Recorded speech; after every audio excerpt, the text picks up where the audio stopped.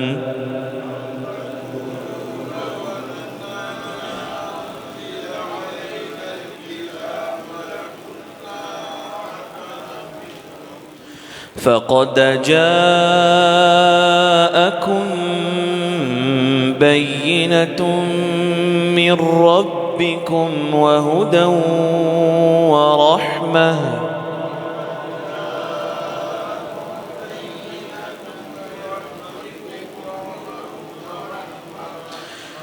فمن أظلم ممن كذب بآيات الله وصدف عنها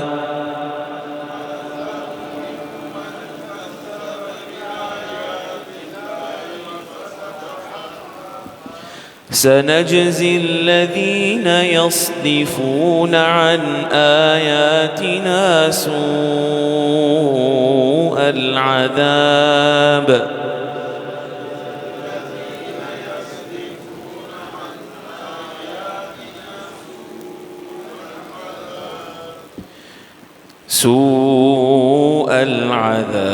بما كانوا يصدفون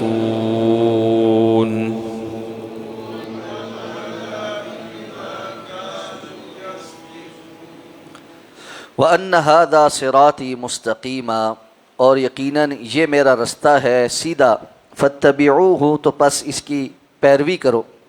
وَلَا تَتَّبِعُوا السُّبُلَ اور رستوں کے پیچھے نہ چلو، فَتَفَرَّقَ بِكُمْ عَنْ سَبِيلِهِ تو پس وہ تمہیں اس کے رستے سے جدا کر دے، ذَلِكُمْ وَصَّاكُمْ بِهِ یہ تمہیں تاکیدی حکم دیا جاتا ہے، لَعَلَّكُمْ تَتَّقُونَ کہ تاکہ تم متقی بنو۔ ثم آتینا موسیٰ الکتاب اور پھر ہم نے موسیٰ کو کتاب دی، تماما علی الذی احسن اس شخص پر نعمت پوری کرنے کے لیے جس نے نیکی کی، وتفصیلا لکل شیء اور ہر چیز کی تفصیل کے لیے، وہدی ورحمہ اور ہدایت اور رحمت کے طور پہ، لعلہم بلقاء ربہم یؤمنون کہ تاکہ وہ اپنے رب کی ملاقات پر ایمان لائیں، یقین کریں۔ وہذا کتاب انزلنا اور یہ کتاب ہم نے نازل کی ہے، مبارکن جو بابرکت ہے، فاتبعوہ تو پس اس کی اتباع کرو، واتقوا لعلکم ترحمون اور تقوی اختیار کرو تاکہ تم رحم کر دیے جاؤ۔ ان تقولوا کہ تم کہیں یہ نہ کہو، انما انزل الکتاب کہ یقیناً کتاب نازل کی گئی، علی طائفتین من قبلنا ہم سے پہلے دو گروہوں پر، وَإِن كُنَّا عَن دِرَاسَتِهِمْ لَغَافِلِينَ اور یقیناً ہم تو ان کی جو دراسات تھے، ان کے جو سبق تھے، ان سے غفلت رکھنے والے تھے، یا اس کے پڑھنے سے غفلت رپے تھے۔ او تقولوا یا یہ تم یہ کہو، لو انا انزل علینا الکتاب کہ یقیناً اگر یہ کتاب ہم پر نازل کی گئی ہوتی، لَكُنَّا أَهْدَى مِنْهُمْ تو البتہ ہوتے ہم ان سے زیادہ ہدایت والے، فَقَدْ جَاءَكُمْ بَيِّنَةٌ مِّن رَبِّكُمْ تو البتہ تمہارے پاس تمہارے رب کی جانب سے واضح نشانی آ گئی، وَهُدًى وَرَحْمَةً اور ہدایت اور رحمت بھی،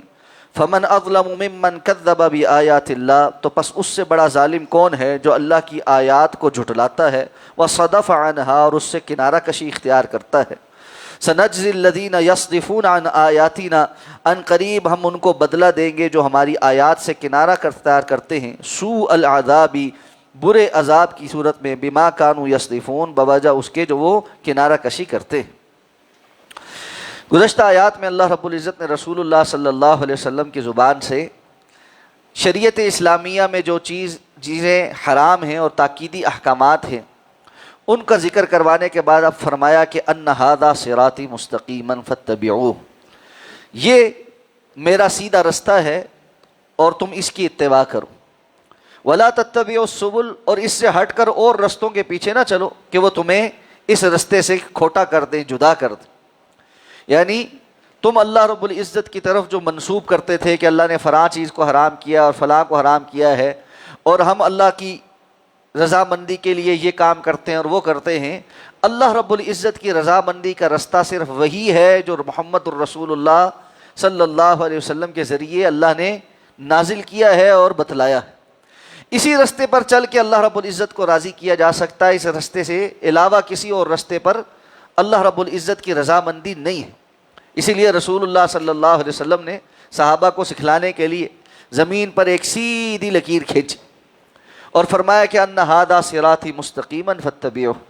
یہ میرا رستہ ہے جو سیدھا ہے، اس کے اوپر چلو، ولا تتبعوا السبل اور پھر اس کے دائیں بائیں اور لکیریں کھینچی اور فرمایا کہ ان رستوں سے بچو کہ وہ تمہیں میرے رستے سے کھوٹا کر دیں۔ اس لیے اللہ کے رسول صلی اللہ علیہ وسلم کی تعلیمات واضح ہیں، اللہ نے جو دین نازل کیا وہ بڑا واضح ہے، اور وہ کتاب اور سنت کے اندر موجود ہے۔ اللہ کی کتاب اور اس کا بیان، رسول اللہ صلی اللہ علیہ وسلم کا فرمان، یہ دو چیزیں ہیں جو دین ہیں۔ اس کے علاوہ باقی سب کچھ وہ کچھ بھی ہو سکتا ہے، دین نہیں ہو سکتا، اور اس سے اللہ کی رضا کا حصول ممکن نہیں۔ فرمایا ذالکم وصاکم بہ لعلکم تتقون، تمہیں یہ تاکیدی حکم دیا جاتا ہے تاکہ تم متقی بن جاؤ۔ اس سے یہ بھی پتہ چلتا ہے جو کتاب و سنت پر عمل پیرا ہے، رسول اللہ صلی اللہ علیہ وسلم کے رستے پر چلتا ہے، اس کی اتباع کرتا ہے، وہی متقی ہے۔ کوئی بندہ بظاہر کتنا جبے کبے والا ہو اور اس نے اپنے اوپر کتنے ہی لبادے اوڑے ہوئے ہوں، لیکن اگر وہ متبع سنت نہیں ہے تو وہ متقی نہیں ہے، چاہے اس کی ظاہری شکل و صورت کتنی ہی دستار والی اور کتنی ہی جو ہے نا وہ صوفیانہ اور بڑی کیوں نہ نظر آتی ہو، اور اس کی گفتگو بڑی ہی عالمانہ اور فاضلانہ کیوں نہ ہو۔ آج دونوں طرح کے لوگ موجود ہیں۔ ایسے لوگ بھی ہیں جنہوں نے ظاہری حلیہ ایسا بنایا ہوا ہے جس کو دیکھ کر لگتا ہے یہ بڑے نیک ہیں، جبکہ ان کے اندر اتباع سنت کا کوئی چیز موجود نہیں۔ اور بعض لوگ ایسے ہیں کہ جو بالکل ہی ظاہر سے آؤٹ ہیں، لیکن اپنی گفتگو کے اندر بڑی خوبصورتی کے ساتھ دین کا تڑکا لگاتے ہیں، ملمہ سازی کرتے ہیں، یہ بھی اتباع سنت میں کہیں کھڑے ہوئے نہیں۔ اور نتیجہ کیا ہے؟ ان کو متقی سمجھنے والے دونوں گروہ موجود ہیں۔ جاہل قسم کے آنکھیں بند کر کے چلنے والے، اس طرح کے جبے کبوں سے متاثر ہونے والے ہیں، اور ان کی ایسی کرامات اور ایسی چیزیں بیان کی جاتی ہیں جن کا دین میں کوئی اصل نہیں۔ اور سو کالڈ پڑھا لکھا طبقہ، دانشور کہلانے والا طبقہ، اس طرح کے انجینئروں، پروفیسروں اور بڑے بڑے صاحبوں کے باتیں سن کر ان سے متاثر ہونے والا ہے، اور اللہ کا جو اصل دین ہے کتاب اور سنت کا، اس کی طرف توجہ کسی کی نہیں۔ اس لیے جو جتنا رسول اللہ صلی اللہ علیہ وسلم کے طریقے پر ہے اتنا ہی وہ متقی ہے، اور تقوی کو پرکھنے کا یہی ایک ذریعہ۔ باقی دلوں کے حال تو اللہ ہی جانتا ہے، دلوں کے حال تو اللہ ہی جانتا ہے، لیکن ظاہر میں کسی کے متعلق یہ فیصلہ کرنا کہ یہ بندہ ٹھیک ہے یا نہیں ٹھیک، وہ کیسے پتہ چلے گا؟ جو جس قدر رسول اللہ صلی اللہ علیہ وسلم کے طریقے کو فالو کرنے والا ہے اتنا ہی وہ زیادہ متقی ہے۔ فرمایا ہم نے حضرت موسیٰ علیہ السلام کو بھی کتاب دی، اور یہ اس لیے کہ تاکہ وہ بندہ جو نیکی کرنا چاہتا ہے اور ہدایت اور رحمت حاصل کرنا چاہتا ہے وہ اس کے اندر تفصیلی احکامات جان کر اس پر عمل کرے۔ یعنی یہ بات سمجھائی کہ رسول اللہ صلی اللہ علیہ وسلم کوئی نیا کام نہیں کر، بلکہ آپ سے پہلے بھی جب اللہ رب العزت نے ہدایت اور رہنمائی کے لیے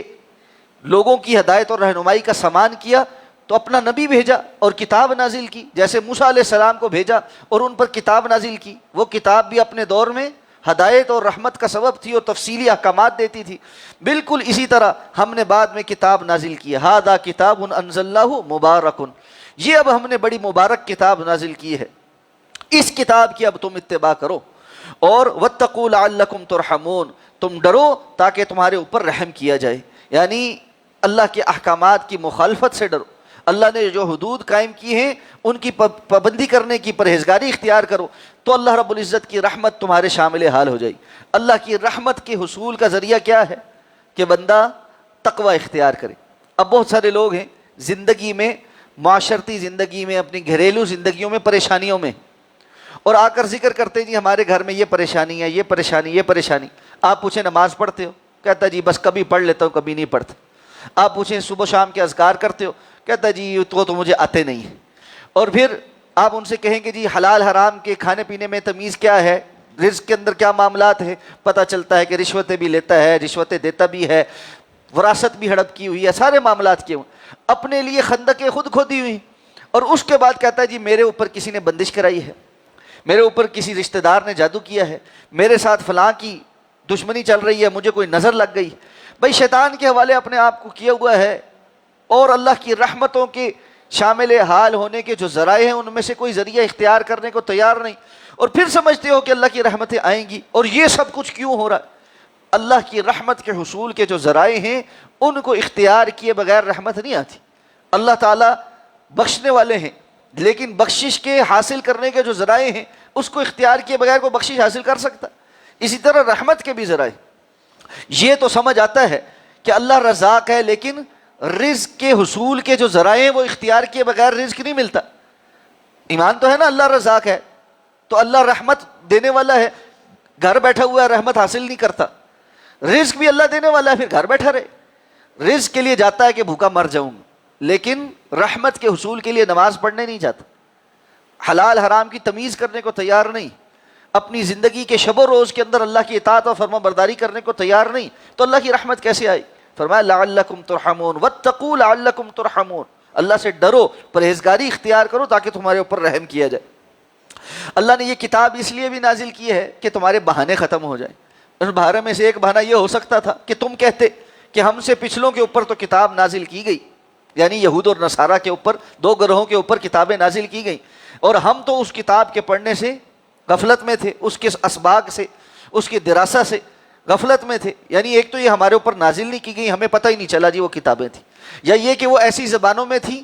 کہ ہم ان کو پڑھ نہیں سکتے تھے، اس لیے اللہ نے ایسی کتاب تمہاری طرف بھی بھیج دی ہے کہ یہ جو بڑی مبارک کتاب ہے اور اس کے اتباع کا تمہیں حکم دیا ہے۔ اور یہ بہانہ بھی کہ تم کہتے کہ اگر ہمارے پاس کوئی کتاب آتی تو ہم ان سے زیادہ ہدایت یافتہ ہو، مشرکین مکہ یہ کہتے بھی تھے کہ ہمارے پاس اگر کوئی کتاب نازل ہوتی تو ہم یہود و نصارہ سے زیادہ ہدایت والے ہوتے، تو اللہ نے فرمایا اب جب تمہارے دعوے یہ کہ تم پر اگر کوئی کتاب نازل کی جاتی تو تم زیادہ ہدایت والے ہوتے، تو لو اللہ نے کتاب نازل کر دی،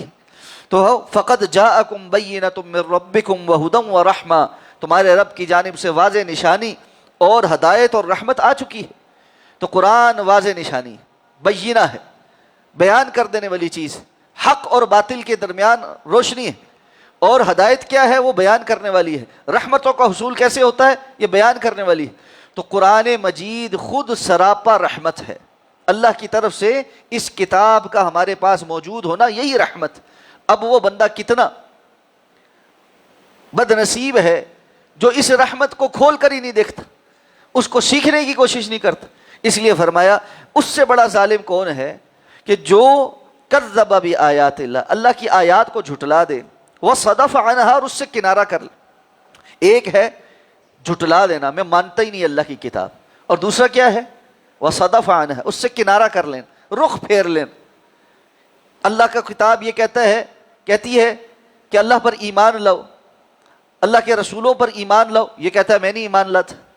اللہ کی کتاب کہتی ہے سچ بولو، یہ کہتا ہے جھوٹ کے بغیر میرا کاروبار نہیں چلتا۔ اللہ کی کتاب کہتی ہے فحاشی کے قریب نہ جاؤ، یہ ڈوبا ہوا ہے اس کے اندر۔ اللہ کی کتاب کہتی ہے وراثتیں تقسیم کرو، یہ ہڑپ کر رہا ہے۔ اللہ کی کتاب جو احکامات دیتی ہے یہ اپنی مرضی کے رستوں پر ہے، کنارہ کشی اختیار کی ہوئی ہے،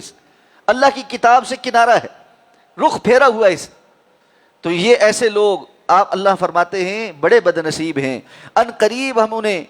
بدلہ دیں گے برے عذاب کی صورت میں، جو انہوں نے اللہ کی کتاب سے کنارہ کیا، اور جو وہ دنیا کی روش کے اندر تھے کہ اللہ کی کتاب کے قریب نہیں ہم نے جانا، باقی ہم سے کچھ کرا لو۔ آپ دیکھیں بعض لوگ ہیں، ان کی گفتگو آپ سنیں نا، بڑے پڑھے لکھے سمجھدار لوگ ایسے فلسفیوں کے نام لیں گے اور ان کے فلسفے بیان کریں گے، ان کی کتابوں سے کوٹیشنز دیں گے، حوالے دیں گے، کہ آپ کہیں گے یار بڑا پڑھا لکھا آدمی۔ اب اس سے پوچھیں کہ قرآن مجید میں اس بارے میں کیا کہا گیا ہے، تو بڑے آسانی سے کہتا ہے جی بس جی اس معاملے میں مجھے کچھ پتہ نہیں۔ یعنی اللہ نے صلاحیت دی ہے پڑھنے لکھنے کی، سمجھ کی، فہم و فراست کی۔ فلسفہ پڑھنا کوئی آسان کام ہے نہیں، فلسفے تو خشک سبجیکٹ، قرآن تو بڑی جذب کرنے والی کتاب ہے، فلسفہ تو انسان کو خشکی کی طرف لے کے جاتا ہے، کہ ٹامک ٹوئیاں اس میں اکثر زیادہ ہوتی۔ اب وہ بندہ فلسفیانہ کتابیں پڑھ پڑھ کے ان کو کوٹ کرتا ہے، لیکن اس نے اپنی زندگی میں اس بات کی طرف توجہ نہیں دی کہ میں اللہ کی کتاب کو بھی پڑھوں۔ یہ اللہ کی کتاب سے کنارہ کشی، ساری زندگی گزر جائے اور بندہ اللہ کی کتاب کو پڑھنے سیکھنے کی کوشش نہ کرے، اس سے بڑی کنارہ کشی اور کیا؟ اللہ نے فرمایا اب اس بینہ اور ہدایت اور رحمت کے آنے کے بعد بھی جو اس کو جھٹلائے یا اس سے کنارہ کشی اختیار کرے، اس کو اللہ قیامت کے دن برے عذاب کی صورت میں بدلہ دے گا۔ اسی لیے رسول اللہ صلی اللہ علیہ وسلم فرمایا تھا نا، یہ اللہ کا کلام ہے، من جعلہ امامہ، جو اس کو اپنے آگے بناتا ہے، یعنی اپنا سامنے رکھتا ہے، اس کے پیچھے پیچھے چلتا ہے، یہ اس کو لے کر جنت کی طرف لے کر داخل کرتا ہے، اور جو اس کو اپنے پیٹھ کے پیچھے ڈالتا ہے یہ اس کو پیٹھ سے کھینچتے ہوئے جہنم میں لے جاتا ہے۔ اس لیے اللہ کی کتاب کے نازل ہو جانے کے بعد انسان کے پاس چوائس نہیں ہے کہ وہ اس کتاب سے کنارہ کشی کرے۔ ذرا دیر کو یہ سمجھیں کہ اگر ہمارا کوئی بڑا ہو، کسی کا کوئی باس ہے یا خاندان قبیلے کا کوئی بڑا ہے اور وہ اس کو میسج کرے اور وہ میسج اس کو ریسیو ہو جائے، واٹس ایپ پہ وہ ڈبل ٹک ہو جاتا، اور یہ بندہ اس کی طرف توجہ ہی نہ کرے کہ میرے باس نے مجھے کوئی میسج کیا ہے، کھول کے ہی نہ دیکھے، تو باس غصہ ہوتا ہے یا نہیں ہوتا؟ وہ اگلے دن اچھی گوشمالی کرتا ہے کہ میں نے بھائی پیغام بھیجا، تم نے کیسے نہیں اس کو کھول کے دیکھا، توجہ کیوں نہیں کی؟ اس کو وضاحت دینی پڑے گی کہ میں کیوں نہیں دیکھ سکا۔ اگر تو اس کا کوئی عذر ہوا تو قبول ہوگا، وگرنہ ممکن ہے کہ وہ اس کو نوکری سے بھی فارغ کرے۔ یہ کیسے ہو سکتا ہے کہ رب کائنات کی طرف سے ایک پیغام آئے اور انسان اپنی زندگی کی مستیوں میں اتنا مگن ہو کہ زندگی گزر جائے اور وہ اللہ کے پیغام کی طرف التفات نہ کرے؟ میسج آیا پڑا ہے اور وہ اس کو دیکھے نہیں، کھول کے نہ دیکھے، سمجھنے کی کوشش نہ کرے، جاننے کی کوشش نہ کرے۔ اس بندے کا گناہ چھوٹا گناہ نہیں، اس کا بہت بڑا گناہ ہے، یہ اللہ کی توہین کا مرتکب ہے کہ جو اللہ کی کتاب کے نازل ہونے کے بعد، اللہ کا پیغام آنے کے باوجود اس کی طرف التفات نہیں کرتا۔ اور جس بندے نے التفات کر لیا، پتہ لگ گیا اللہ کا حکم یہ ہے، اور اس کے باوجود وہ عمل کی طرف نہیں آتا، یہ بھی بہت بڑا مجرم۔ کھول کے دیکھ لیا، پڑھ لیا، پتہ ہے عمل کرنے کے لیے یہ کام ہے۔ ایک ہے انسان سے کبھی غلطی کوتاہی ہو جاتی، انسان ہونے کے ناطے کوئی کمی کوتاہی ہو گئی، اس پر معافی بھی مانگتا ہے اللہ سے، لیکن ڈٹ کر اللہ کے احکامات کی مخالفت کرنا، ڈٹ کر اپنی زندگی میں اپنی مرضیاں کرتے چلے جانا، اور نسلوں کی پرورش ایسے منہج پر کر دینا کہ وہ اپنی مرضیوں کی زندگی گزارتے رہیں، ان کو دین اسلام کچھ نہ سکھانا، یہ بڑے بڑے جرم ہیں۔ اللہ رب العزت ان جرائم سے ہمیں محفوظ فرمائے۔ سبحانک اللہم و بحمدک، نشہد ان لا الہ الا انت، نستغفرک و نتوب الیک۔